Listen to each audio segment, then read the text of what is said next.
effectivement, j'arrive au fait que pourquoi d'une certaine manière je considère que l'attitude de certains ministres du FCC ne correspondait certainement pas avec la manière de voir les choses par Joseph Kabila.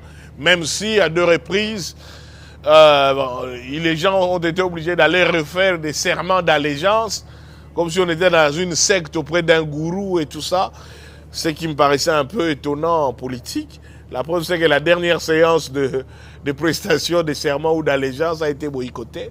Et puis les mêmes ont traversé dans les cas de Tshisekedi. Lorsque je rencontre Joseph Kabila, la première fois, je suis membre de la société civile du Congo central. Joseph Kabila vient de prendre le pouvoir. Il faut constituer des délégations. Quand les chefs de l'État viennent en province, c'est toujours comme ça. Tout le monde veut être là, tout le monde, même si on ne va rien dire. Mais il faut qu'on voit qu'on était parti voir les chefs de l'État. Et comme moi, je représentais la branche droits de l'homme dans la société civile, donc j'étais dans l'une des composantes qui devrait partir. Donc, on était une vingtaine, nous sommes arrivés, bon en fait, on s'est incliné, on ne lui a même pas serré la main. Alors le protocole nous avait dit en fait, on a décidé que personne ne devrait serrer la main du président pour ne pas gêner les gens d'une église qu'on appelle l'incotiste des Tawonda. À l'époque, c'est une église écuse, église du Christ Union du Saint-Esprit, dont certains membres s'habillent en sac et se couvrent de poudre blanche. Et donc, on devrait se gêner de dire au chef spirituel de cette église, qui est d'ailleurs décédé depuis, de ne pas tendre la main au président, parce que voilà, la poudre blanche là, c'était compliqué, je ne savais pas si c'était hygiénique, parce qu'en plus, il ne se peignait pas les cheveux. Alors, l'ordre a juste été donné, personne ne serre la main au président de la République. Donc, nous étions à Matadi, dans une villa de l'Onatra, un guest house, au quartier Soyo 3. Une vingtaine de gens. Tous ceux qui s'appelaient Joseph insistaient pour rappeler leur prénom, qui s'appelait Joseph. Il y avait même un président de l'association des Joseph du Congo. Bref, je ne me rappelle même plus qu'est-ce qu'on lui avait dit. Mais c'était en 2001, c'était déjà même en prévision du dialogue intercongolais. Je ne sais pas ce que je faisais là. Bon, par curiosité aussi, voir un président de la République, c'est pas rien non plus, hein? Il ne faut pas exagérer. Je n'ai rien dit d'ailleurs ces jours-là.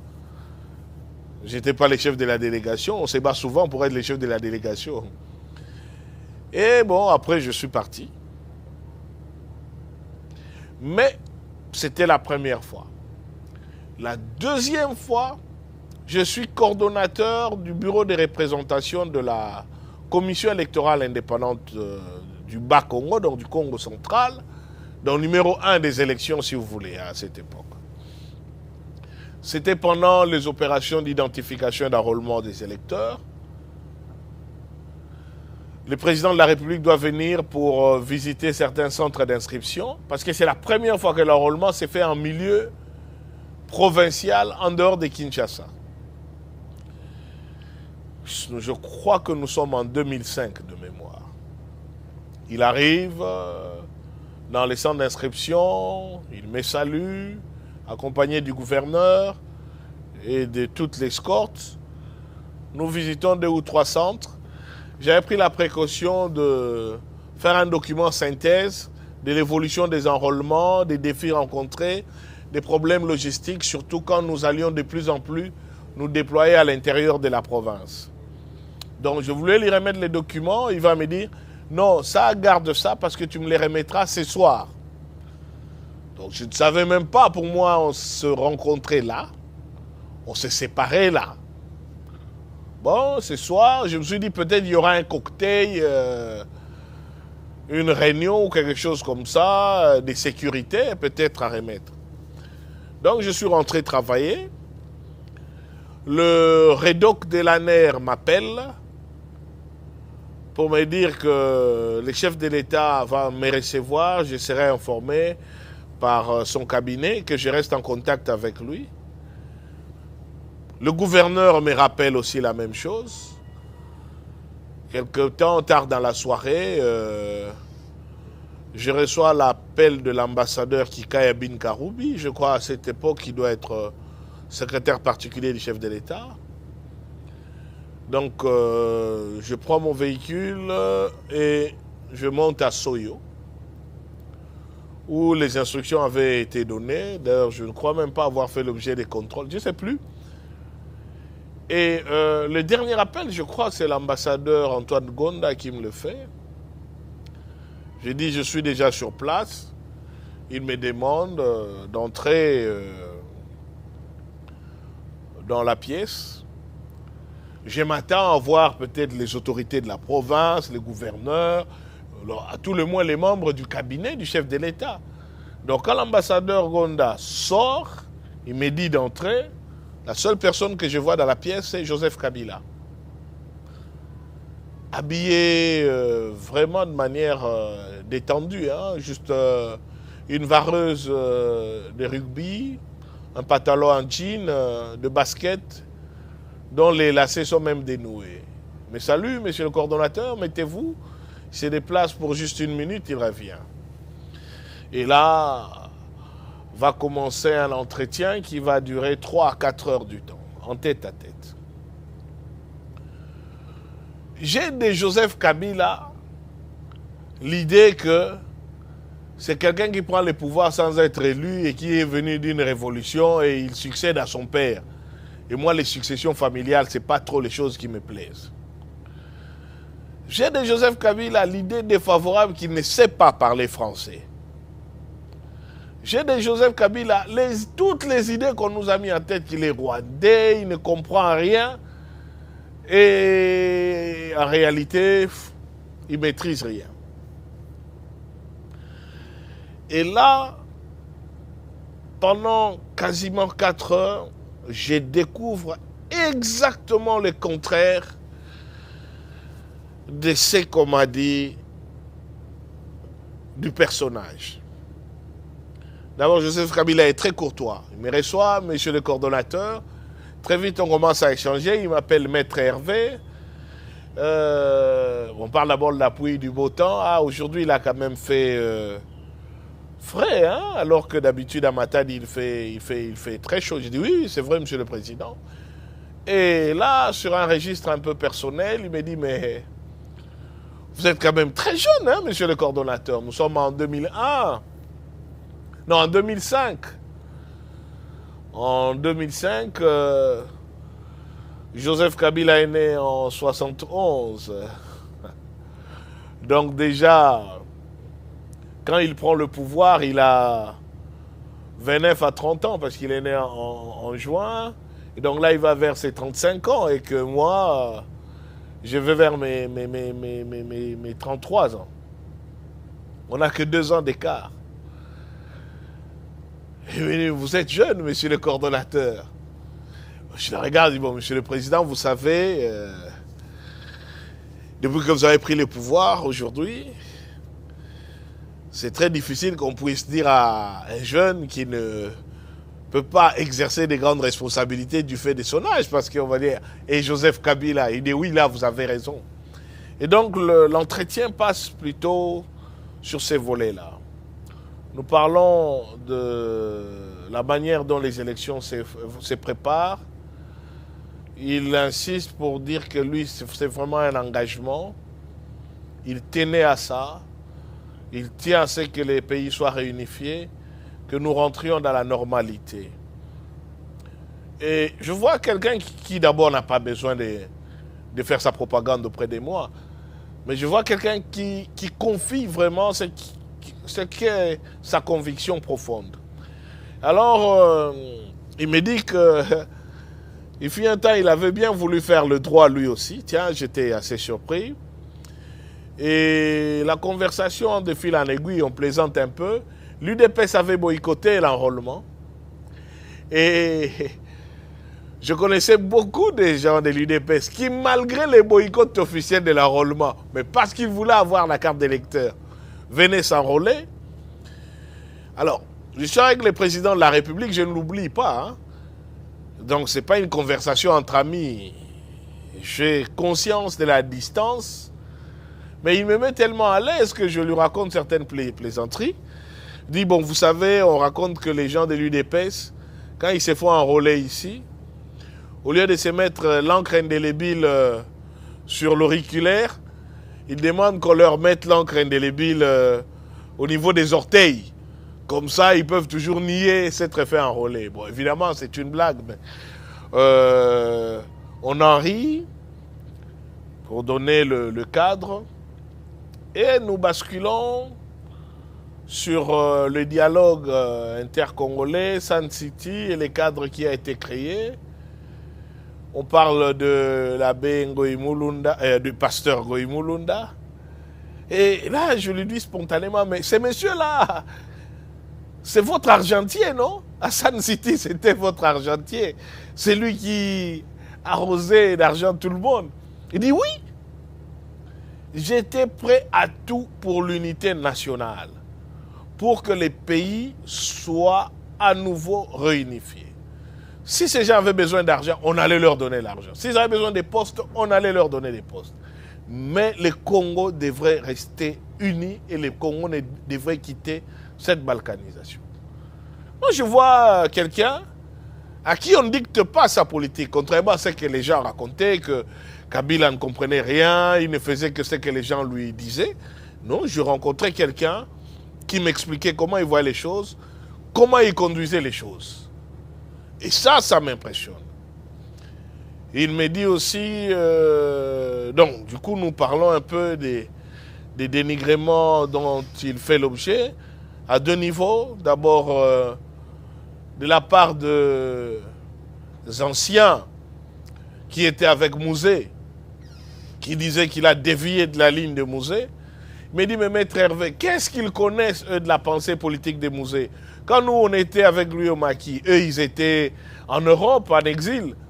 Il dit, ah, bon, voilà, c'est parti. Et puis je dis, bon, mais vous voyez, d'autres disent qu'à l'époque de Mouzé, dès qu'on lui proposait quelque chose, à l'instant, on savait déjà, quand on quittait la salle, à peu près la conversation, même pendant la conversation, s'il était d'accord ou pas. Mais vous, on dit, quand on vous parle, vous écoutez, vous restez silencieux. Après la conversation, on ne sait toujours pas si vous avez compris ou pas, si vous êtes d'accord ou pas.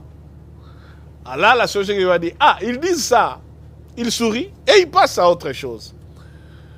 Et il m'explique que nous avions affaire à un complot dangereux pour diviser notre pays et que nous avions affaire à des gens suffisamment puissants pour tuer un chef de l'État. Et ça, il ne fallait pas oublier ça. Donc vraiment, c'est pour dire, nous basculons dans des conversations sur les Zimbabwe. Particulièrement, j'ai désapprouvé les traitements brutaux que faisait subir Robert Mugabe à son opposant Morgan Tsvangirai. Et je lui disais que les égarements de Mugabe ont mené jusqu'à cette histoire d'expoliation des terres des fermiers blancs, ce qui risquait d'exposer ce qui exposait d'ailleurs les Zimbabwéens à la famine, telle que les médias nous le racontaient. Et Joseph Kabila commence à m'expliquer c'était quoi le fondement des accords pour que les Zimbabwe prennent l'indépendance. Comment Mugabe et les ZANU-PF se sont fait rouler. Comment les Occidentaux n'ont pas respecté la part de leurs accords. Et comment ce qui s'est passé au Zimbabwe, la récupération des terres par les Noirs, n'était pas quelque chose de banal et que ça procédait, quelles que soient les conséquences, de la dignité humaine. Donc, je voyais quelqu'un de non seulement de cohérent, mais d'idéologiquement assis. Après que l'autre Joseph Kabila se soit révélé, nous évoluons. Je ne suis pas sûr que je suis la même personne depuis cette époque non plus. Mais celui qui s'est révélé à moi était le contraire de la caricature que les gens avaient voulu présenter. C'était un président de la République qui avait une idéologie, un idéal, et qui avait un fondement intellectuel. Et surtout, il est courtois. Hein. Pendant nos échanges, à plusieurs reprises, les téléphones sonnaient en mode vibreur. Il renvoyait les appels. Alors moi, je m'étais dit, si un appel arrive au téléphone du président, c'est que c'est suffisamment important, plus important même que ma conversation. Il a préféré les échanges qu'on a eus. C'est comme ça qu'il va me dire, vous savez, maître Hervé, ah oui, ça vient à quel moment? Je m'étonne, hein, je lui dis, mais je ne comprends pas comment notre pays soutient la candidature de Donald Kaberuka comme gouverneur de... C'était encore... on devrait soutenir à la BAD, à la Banque africaine de développement. Et Joseph Kabila m'explique quelle était sa volonté personnelle dans cette affaire. Je ne vous dirai pas quoi. Comment il a manœuvré alors que c'était Obasanjo qu'on avait envoyé pour négocier. J'étais vraiment... j'étais pas sidéré, j'étais admiratif. Je vais même lui proposer, de dire, mais monsieur le président, vous ne voyez pas que vous devriez aussi écrire votre histoire, vos mémoires. Ben voilà, monsieur le président, moi j'ai fait ma part aujourd'hui. Et je lui propose là, même je crois le titre, Joseph Kabila, ma part des vérités. Il se met à rire, il dit, ah, maître Hervé, il me propose même les titres. Et il me dit, vous savez, c'est là qu'il va me dire, qu'on a affaire à des gens qui ont la capacité de tuer un chef de l'État. Et ils l'ont déjà fait. Je sais qu'il fait allusion à Mouzé. Il fait aussi allusion à sa situation. Il dit, cette transition était piégée de toutes parts. Mais ce n'est pas pendant qu'on traverse la rivière qu'il faut insulter les crocodiles. Il dit, c'est pas comme ça qu'on dit chez vous ici au Bas-Congo. Je ne connaissais pas ces proverbes, mais je les retiendrai toute ma vie à partir de ces moments-là. Donc, première leçon que je reçois de Joseph Kabila. Et on continue à développer. Je lui parle de la situation de l'insécurité au pays et notre implication, selon certains rapports, dans d'autres déstabilisations. Il me dit, si tu brûles ma case, je brûle ta case aussi. C'est comme ça, maître Hervé, que les choses se passent. C'est permis. Il est là, vraiment là. Il m'explique toutes les méchancetés qui sont dites sur lui. Il dit, à la rigueur, quand c'est sur moi, c'est pas un problème. C'est pas un problème. Mais pour la famille, je ne tolère pas. Vraiment, qu'on s'en prenne à la famille, ça, je ne tolère pas. Et ça, j'étais parfaitement d'accord avec lui quand on voit la légèreté avec laquelle les gens pensent que, parce qu'on est en politique, on a le droit de se faire dénigrer, y compris dans sa vie privée. Et j'ai trouvé ça vraiment, de sa part, très loyal, très courageux, parce que qu'est-ce qui n'a pas été dit sur lui, sur sa famille et sur les autres. Et donc, nous évoluons dans notre conversation. Sur d'autres sujets, je ne vois pas pourquoi je ne suis pas encore habilité à en parler. Je crois que c'était une conversation en tête-à-tête. Et d'ailleurs, quelqu'un m'a toujours raconté, sa courtoisie est telle qu'un jour, il paraît, ça c'est un ami du FCC, ou l'AMP, qu'il était à sa résidence de Gombe et qu'un ministre devrait le voir. Ce ministre l'attendait à la paillote. Il est arrivé. Il paraît qu'en pleine conversation, peut-être que le ministre avait trop traîné, le ministre a commencé à dormir. Donc, il s'est mis à dormir. Et le président le regardait. C'est quand il s'est mis à ronfler que c'est le protocole ou les gardes qui sont venus là pour réveiller les ministres. Joseph Kabila est resté tranquille, impassible, en train de voir, d'après ce qu'on m'a raconté. Moi, je ne dormais pas. En tout cas, je ne pouvais pas non plus mettre fin à la conversation. Donc, nous avions échangé en tête à tête. C'était un grand honneur. Je trouve que c'était un grand privilège. Je ne minimise pas ça. En dépit d'autres désaccords que j'ai pu avoir avec sa politique, j'ai eu beaucoup de leçons de politique pratique, d'un sens de l'idéal d'un chef de l'État qui était encore jeune à l'époque, qui a fait sa part de toute façon dans l'histoire de notre pays. Et cette part-là n'est pas minime. Il a contribué à la réunification, il le voulait, il a obtenu. Il a mis en place de nouvelles institutions, que par après, à un moment donné, il ait voulu déverrouiller la Constitution et que d'autres le poussaient à changer les 2 tours en 1 tour. Bon, c'est parmi les choses qu'on pourra juger, mais je pense que c'est un président qui a dirigé ce pays et à des moments où on pouvait aussi être fier. Nous venions de très loin, et aujourd'hui, d'ailleurs, quand nous comparons, il est très difficile de continuer à avoir, vis-à-vis de la personne de Joseph Kabila, l'animosité qui était la nôtre. Et donc, vers la fin de notre conversation, effectivement, quand il me parle, il m'explique les enjeux de la nécessité de rester unis, les enjeux post-électoraux, par rapport d'où nous venions. Et 2 fois,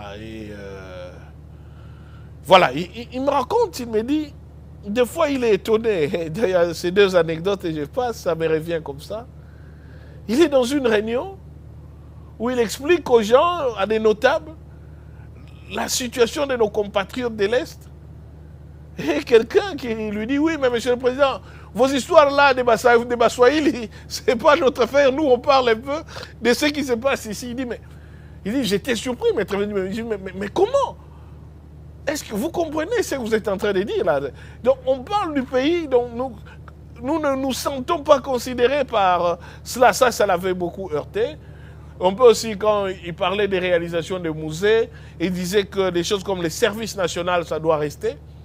Moi, je lui lance comme une pique, j'ai dit, mais il faut déswahilophoniser les services nationaux.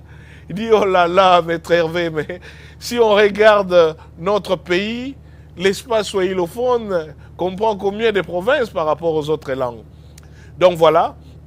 Et quand nous parlons du schéma de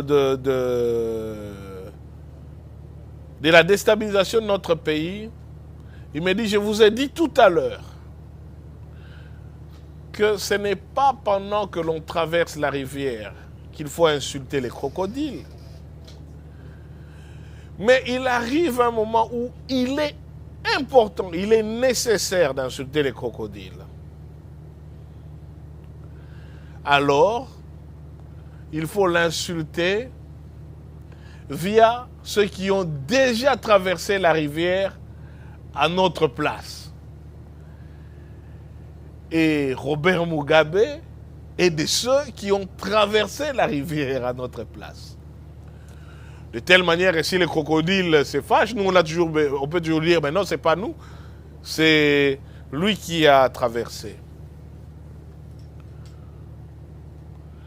Donc, ça c'est pour relever qu'effectivement,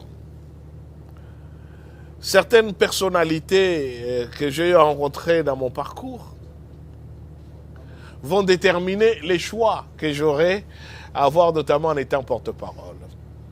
Parce que c'est bien de ça qu'il s'agit. Porte-parole du parti Ensemble pour la République, mais très souvent cité comme porte-parole de Moïse Katumbi, qui en est le président et qui va être candidat président de la République. Et beaucoup vont me dire, mais jusqu'à sa mort, Baba Kyungu soutient l'Union sacrée. C'est l'animateur de l'Union sacrée au Katanga. C'est lui qui tient Félix Tshisekedi et le présente comme son fils.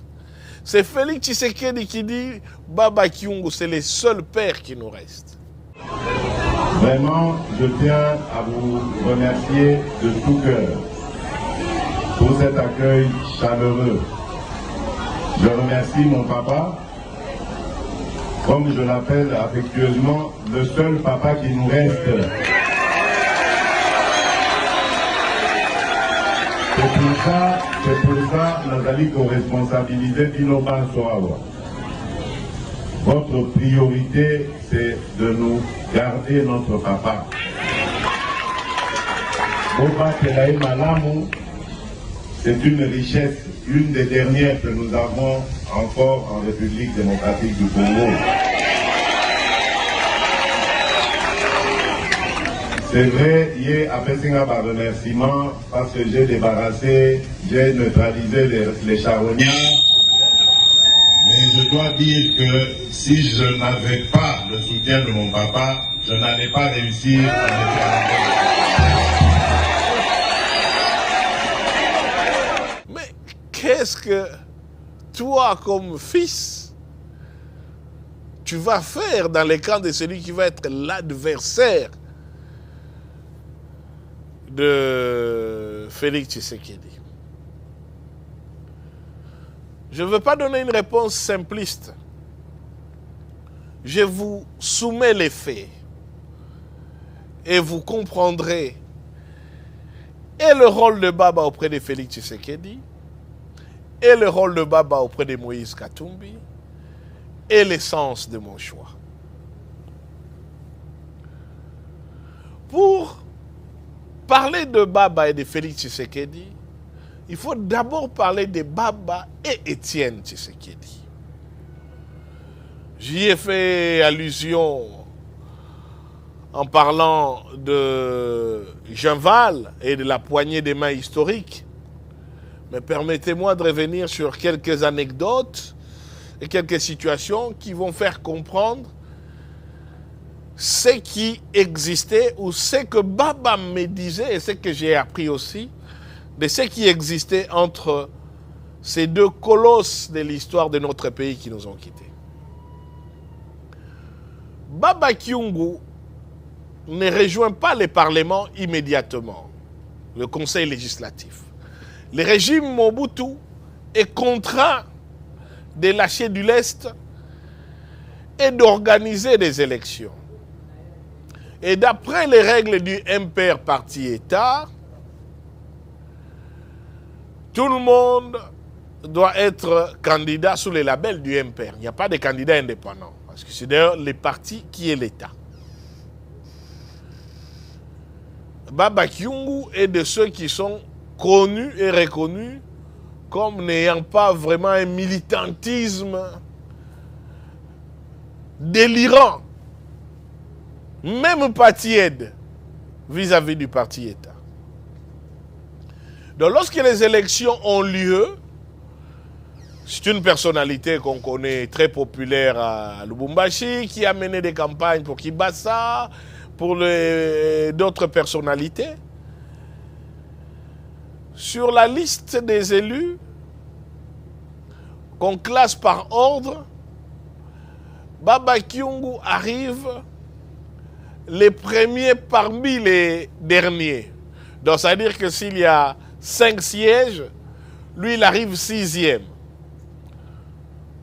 Or, d'après la loi électorale du MPR parti-État, il devient donc automatiquement le suppléant, le premier suppléant. Il est venu à Kin introduire ses recours et tout, mais ça n'a pas marché. Il est rentré à Lubumbashi. Quelque temps après, Charles Mwando Simba va être nommé, je pense, gouverneur ou ministre, en tout cas entre les deux. Bref, il quitte le Parlement, le Conseil législatif. Et automatiquement, et c'est ça les destins, le premier suppléant, c'est Kyungu Akumwanza, qui maintenant rejoint Kinshasa. Lors de son premier discours, il me raconte, il rappelle qu'il n'est pas venu là pour la stagnation, mais il est venu pour que les choses changent. Et quand il parle comme ça, une voix dans la salle crie « Il a raison ». C'est la première fois que je vois un chabien aussi courageux. Et la personne qui dit ça se lève et vient le prendre. Parce que quand c'est le premier discours d'un député dans l'Assemblée, c'est toujours un moment historique pour l'intéresser. Et cet homme qui le prend, c'est Étienne Tshisekedi. Et il lui dit encore, c'est la première fois que je vois un chabien courageux comme toi. Et tu vas bien désormais être avec moi. Je pense que il entre dans sa destinée avec ce mentorat au niveau de l'Assemblée, parce que ce n'est pas un mentorat politique dans le sens où Kyungwa Koumanza a commencé sa politique au Katanga aussi dans son sillage, mais au niveau de l'Assemblée, très vite, il est sous la houlette d'Étienne Tshisekedi. Il y a les autres aussi qui vont comme les Ngaloulam Padladjila, mais en tout cas, ce que je sais, et ce que Baba me dit, il est beaucoup plus avec Étienne Tshisekedi. À telle enseigne même, ils se sont retrouvés une fois où, mais ça je crois que c'était après les 13, me dit Étienne Tshisekedi, il l'invite. Ah oui, parce que quand il me dit un jour, ils ont été convoqués au comité de discipline du MPR. Donc quand ils continuent leur opposition, même après la lettre des 13, et qu'ils s'étaient réunis alors qu'ils n'auraient pas dû, on leur demande,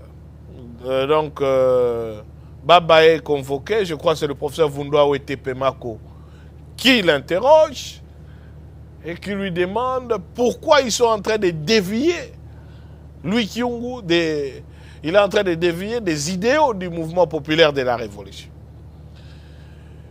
Et donc Étienne Tshisekedi lui dit, alors qu'est-ce que tu as répondu? Il dit, mais je lui ai dit, mais il fallait d'abord me demander si moi je suis du mouvement populaire de la Révolution, avant de savoir si je dois dévier de vos idéaux.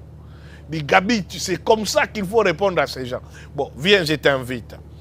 Alors, ils partent avec Kibasa Maliba et d'autres. Il dit, je vais t'inviter dans un restaurant où tu vas manger de la viande d'homme. Il dit, quand tu manges cette viande, ça te donne le courage de regarder Mobutu en face et de lui dire ces 4 vérités. Alors, pour la petite histoire, Baba me dit, il voit une viande un peu compliquée là. Et quand il capte les regards de Kibasa Maliba lui fait juste... Donc il imite, mais a vraiment juste une sorte d'onomatopée silencieuse pour dire que c'est un aboiement. Et donc la viande, c'est la viande des chiens. Donc Baba dit non, Étienne, je crois que vraiment là, j'ai très mal au ventre aujourd'hui. Il dit, oh, voilà, tu as peur de manger la viande d'homme. Donc voilà un peu pour dire la proximité et l'intimité qu'ils ont. Je me rappelle que même quand il est au bureau d'âge et qu'il doit aller présenter ses civilités à Félix Tshisekedi, quand nous allons en route, il voit un peu l'ironie de l'histoire que les fils d'Étienne habitent à la cité de l'Union africaine, là où eux étaient emprisonnés. Ils étaient emprisonnés dans des villas là-bas. Et d'ailleurs, en sortant, il va me dire, Félix m'a beaucoup retenu parce que je lui expliquais là où on était. Lui me racontait aussi qu'un jour, ils sont venus, leur maman les a laissés un peu dans la voiture. Ils sont montés, maman a pris du temps. Donc, Étienne était à tel endroit, donc voilà. Donc, et il me dit justement une fois, il avait été décidé qu'ils allaient être exécutés. Mais je crois qu'on en voit Kisombe qui a Koumouis, Augustin, qui est direct, je crois, membre du bureau politique du MP. Donc quand ils se réunissent, Kisombe Kiakumwisi, évidemment, le matin là, parce qu'ils avaient déjà écrit leur testament. Comment ça dit? Non, voilà, citoyen, le président fondateur, dans sa magnanimité, en tant que père de famille et votre père à tous, Étienne Tshisekedi interrompt, c'est votre père à vous, ce n'est pas notre père. Alors tous les autres qui sentaient déjà que le discours était bon, crient sur Étienne Tshisekedi, Étienne, laisse-les parler.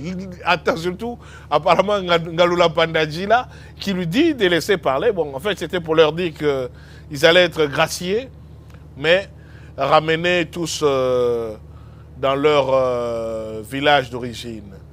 Donc, il y avait ces anecdotes-là, des gens qui ont vécu des moments compliqués, comme aussi avec Ngalula Pandadji là, quand ils étaient en train d'être amenés dans des prisons à Osio, à Ngenga ou ailleurs, ben, je crois avec Ngalula Pandadji là, c'était plutôt vers Osio. Baba me dit que ils avaient tellement traîné en route et qu'ils n'entraient que dans des forêts compliquées. Ngalula lui dit, Gabi, toi qui discutes bien avec ces militaires, si c'est pour nous exécuter, il faut quand même qu'ils nous laissent au moins le temps de prier. Est-ce que tu peux un peu leur demander? Parce que depuis qu'on est en train d'entrer dans ces brousses ici, j'ai l'impression qu'ils cherchent les meilleurs endroits où ils vont nous tuer et abandonner les corps. Donc, Baba demande aux militaires, est-ce que... Hein, si c'est ça, dites-nous, parce qu'on se prépare quand même, qu'on prie, qu'on remette... notre esprit a dit, ah non, chef, ne vous en faites pas. Vous irez dans une prison en brousse, on est en train d'arriver bientôt. Donc, non, on ne va pas vous tuer. L'ordre a déjà été donné. Donc, je pense que ces gens sont passés par des moments qui, même quand ils ont une adversité, et Baba et Étienne Tshisekedi ont une adversité assez violente, mais le respect mutuel et la considération est forte. Parce que c'est des gens qui sont morts plusieurs fois, qui sont passés pour morts, et pour qui le combat politique allait au-delà du matériel, des acquisitions. Quand on est passé par l'ombre de la mort, on ne voit plus les choses comme ça. Je lisais un jour même la lettre des 13 parlementaires. Je cite un passage, il dit, ça c'est passage ici, c'est Étienne. C'est lui qui disait, il faut ajouter ça parce que ça va faire mal à Mobutu. Il faut encore ajouter ça. Donc voilà un peu le parcours de ces personnalités, de ces personnages. Bon, je passe outre comment il s'est passé la bière à la prison, tout. Ou Baba me dit, par exemple, ça l'avait énervé. Ça l'avait par contre énervé. Il dit, ce que je reproche à Étienne, ça, il le disait à Moïse Katumbi et à moi.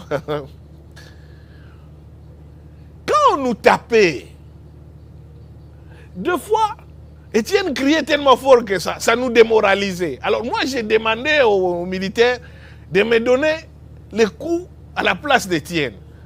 Mais ça ne l'a pas empêché un jour vraiment de m'insulter. Comme voilà. Bon. Bref, voilà un peu.